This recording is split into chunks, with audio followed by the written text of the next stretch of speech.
Господин Исмаили, велите дека лажат. Да, лажат, лажеа и пак ќе лажат. Еве зошто. Крпењето на ова парламентарно мнозинство го потврдуваат со тоа што се безидејни и во она што го нудат, бидејќи не прочитале дека истото го ветувале оние кои што најмногу ги критикуваат. Односно, еве конкретно за неколку проекти кои што ги ветуваат. Ветинг. Новите коалициони партнери на ова парламентарно мнозинство ветуваат ветинг. Ветинг ветуваше и ДУИ, кој што сега ги нема. Ветинг ветуваше и СДСМ. Но, од ветингот не видовме ништо. Зошто?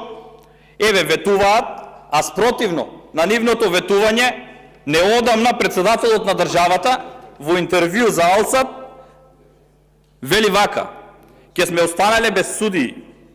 Подобро да не судат, отколку да судат доколку имаме такви судии. Тоа е тоа што треба да му го порачаме и на председателот, а и на сите оние кои што ветуваат. Затоа, господин Исмаили, ветуваа некои дрим тимови, ветуваа реформи во правосудниот систем, совет за реформи во правосудниот систем, ветинг, но од сето тоа ништо. Ова парламентарно мнозинство се залага единствено за тендерските постапки, за 1,3 милиарди евра буџет одделен за стоки и услуги.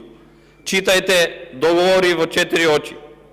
Тоа е тоа што го интересира ова парламентарно мнозинство, тоа е тоа за што се залагаат, но констатацијата дека не ви оди и немате никаква идеја како да ги подобрите функционирањето на институциите, ви го кажуваат сите меѓународни релевантни фактори. Имено, довербата од 3% во правосудството се потврдува и со најновите анкети кои што World Justice Project ги направи анализите, каде што не смести на 73-то место. Ако во 2015 година сме биле на 38-то место, сега сме на 78-то, почитувани колеги.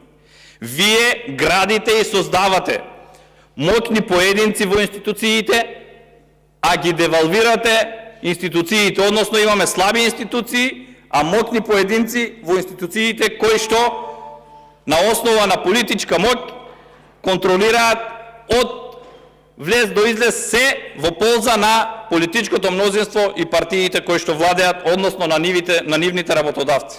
Благодарам.